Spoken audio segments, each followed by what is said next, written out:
Hey everybody, it's Rob here. The Rogue is actually making a crazy comeback here.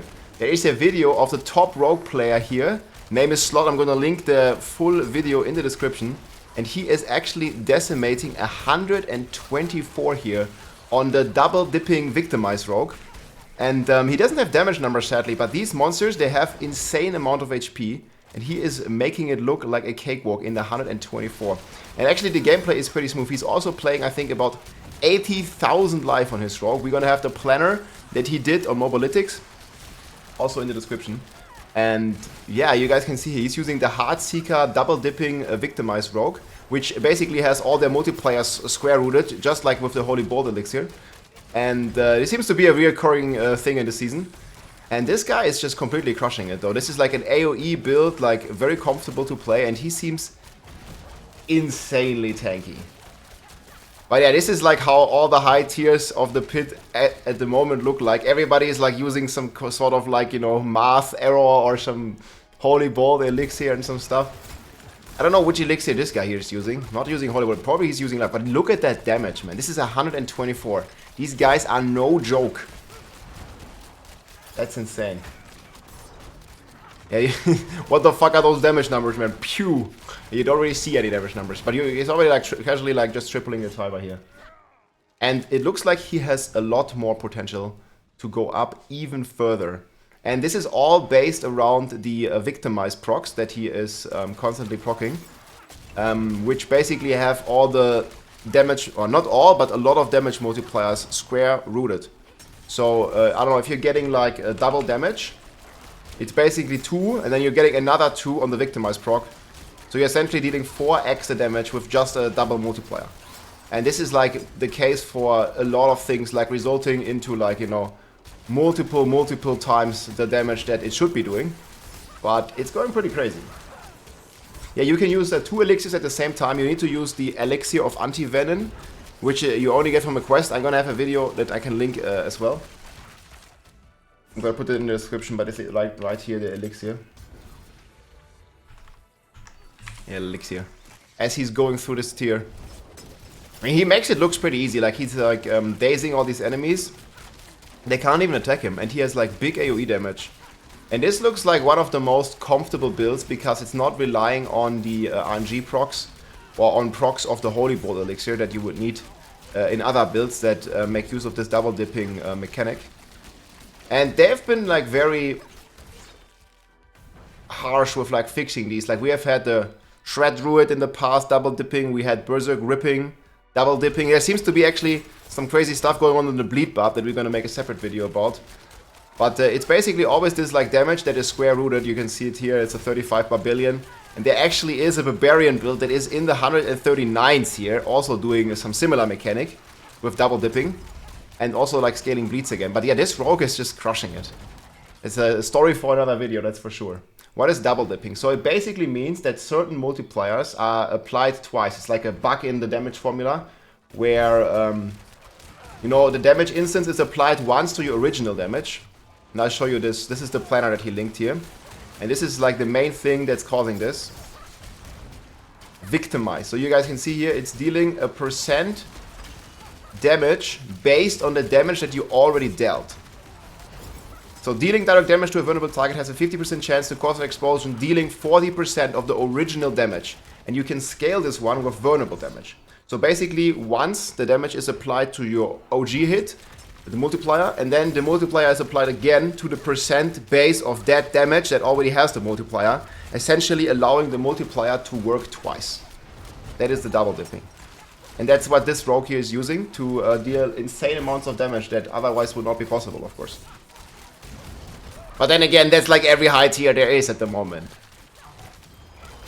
But that's just how it goes, guys. If you make a really hard content and you put it in the game, it's a video game. People like to play the video game to its fullest potential. So anything that is in the game, people will try to use to, you know, try to clear the highest content that they can. That's like how video games always work. If you watch any speedrun in any video game, you know, it's always full of like these glitches and these like speed kind of like, not really cheats, but like, you know, just mechanics in the game where you can like do some crazy stuff that most players think would not be possible. And this is like one of those instances again. I mean, it's basically a cheat, but then you're saying every speedrunner that is speedrunning any video game ever is a cheater. Like, have you seen any, like, I don't know, speedruns of, like, Super Mario or some, even Elden Ring or some of that stuff? Like, there's just, like, clever use of game mechanics. That's what it is, man. I mean, this guy's smart for using it. Like, you gotta give him credit for it.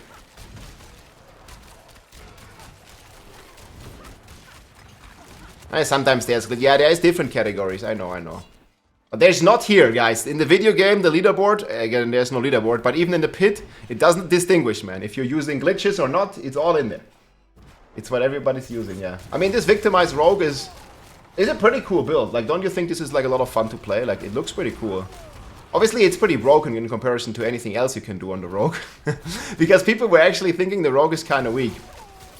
But it's actually blasting here. So let's see the boss fight. So he actually like just completely destroys this. Skip a bit ahead.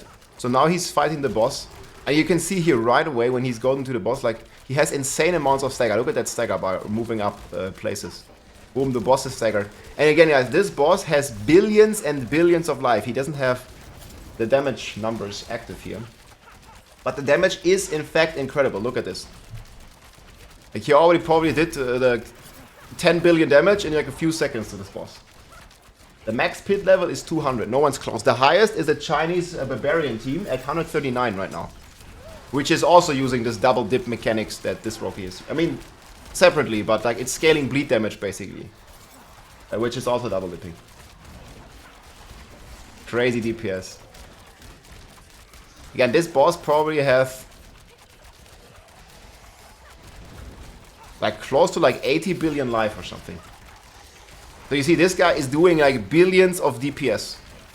Like every couple hits he does a billion damage. Which is crazy.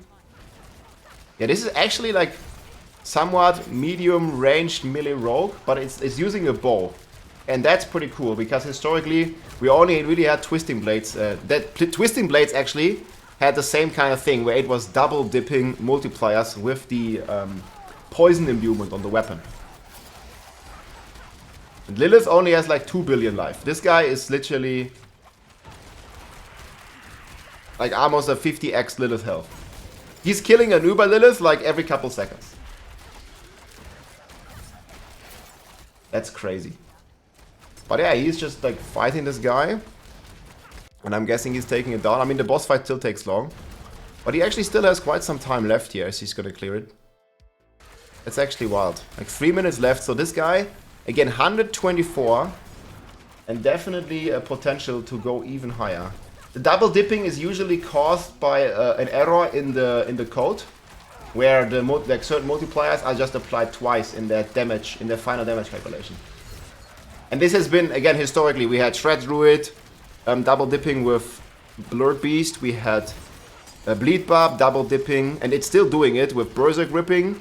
We had, well, Rogue double dipping with Poison Imbuement. We have Rogue double dipping now with Victimize. We have Holy Bolt Elixir double dipping with pet multipliers. And yeah, it's been going crazy. They've nerfed some of this in the past. But yeah, here's the 124 clear. He's also going over his gear right now. And we'll check out the plan real quick. So Harlequin's Crest, obviously everything here is fully masterworked. I mean, of course, everything needs to be masterworked, right? It's insane. Dark Shroud, this is like giving him most of his toughness. Yeah, also very good. Like he has everything, obviously, like everything is 12 out of 12. 7-2 Heartseeker here. Dang, man, that's like some big panties here. Also using Undying. Concussive here for daze damage. This is also helping him to deal more damage when the boss is staggered. And he's staggering him very fast. And then yeah, here, Heartseeker projectiles to cast twice. Big bow. Caltrops duration, Caltrops size. Inner calm. Rapid. And the adaptability. Actually very similar to what the Bash Barb used to rock. Which is pretty cool. And yeah, that's pretty much the clear. Well, big congratulations to him. Definitely check out the video. Leave a like and a comment. He is Slot on YouTube. By the way, I don't like this new YouTube layout. I don't know, like, who the fuck thought to move this onto the right side. I really hate it. But I can't fix it. But yeah, this is his planner, guys. It's also going to be in the description. Heartseeker rogue. Like we already went over the planner. Let's check out. So he's using Heartseeker, Caltrops, Dash, Shadow Step, Concealment, Smoke Grenade. And the key of this build is to make use of the double dip mechanic of this passive, Victimize. You deal a percent of the original damage that you already dealt again. And this one is applying your multipliers, at least server multipliers, twice. This is what makes the build like orders of magnitude stronger than it used to be. Or than it would be without this interaction. And yeah, Puncture, Heartseeker here. Actually, it's like so surprising like to not see a rogue. Like usually go to approach on rogue, go Puncture. But he actually goes Heartseeker. So big generator. Sturdy, Soothing Spires. Then we have Shadow Step, Caltrops, Concussive, Dash. Bunch of passives here. Dark Shroud here for all your toughness. Concealment, Smoke Grenade. Then we have so passives here, Exploit Malice, always the big DPS passives. Fridge Finesse, this one helps a lot against the staggered bosses. And it's also double dipping. So you see here, this is like a very simple one. So you think this one would only get you 30% damage, but it's giving you 1.3 on the base, and then it's giving you 1.3 again. Actually giving you 70% damage. Only from these 3 passive nodes, because it's double dipping. Then you have Haste, and then obviously you have Victimize. And let's go over the Paragon tree here for a sec as well. Let me extend this. Okay, yeah, this is the Paragon tree. So we have Control in the starter glyph, like all the life nodes. This rogue, did he show his stats? Yeah, you see here, this rogue has 74,000 life. And this is only possible if you take all the life nodes and get max life everywhere. You saw his gear earlier. Then he has Chip, Exploit Weakness, Pride. He also needs a lot of attack speed to get his breakpoints. Then he has Ranger in the Laranar's Instinct board. Why not scroll up? We can. Then he has Cheap Shot with Ambush. And in the final board here, he has Exploit in Deadly Ambush. So that's pretty much the build. I think he may explain some of the rotations here as well. If you want to check it out, yeah, Cap Armor, Cap this, Cap that, Clearing. Here's like the full rotation. Again, check out the original build. But yeah, and also the video. That's actually insane. 124 double dipping Victimized Rogue. Pretty impressive. And we'll take a look at the 139 clears that are also using like some similar double dip mechanics. But yeah, stuff has been going wild. It's very cool to see all these clears. Thanks for sharing all these videos and making them public on YouTube and stuff. And yeah, hope you guys enjoyed the season. And man, the Rogue, the underdog, is making a strong comeback, man. 124, that's light years ahead of what I've seen from Sorcerer and light years ahead of what I've seen from Druid. I think Sorcerer I've seen 115, Druid like 114 or something.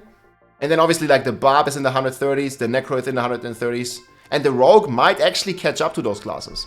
But yeah, right now I would say Necro is the best, then is Barb, then is Rogue, then is Druid, then is Sorc for pit pushing. But we'll see what crazy things the community will come up with.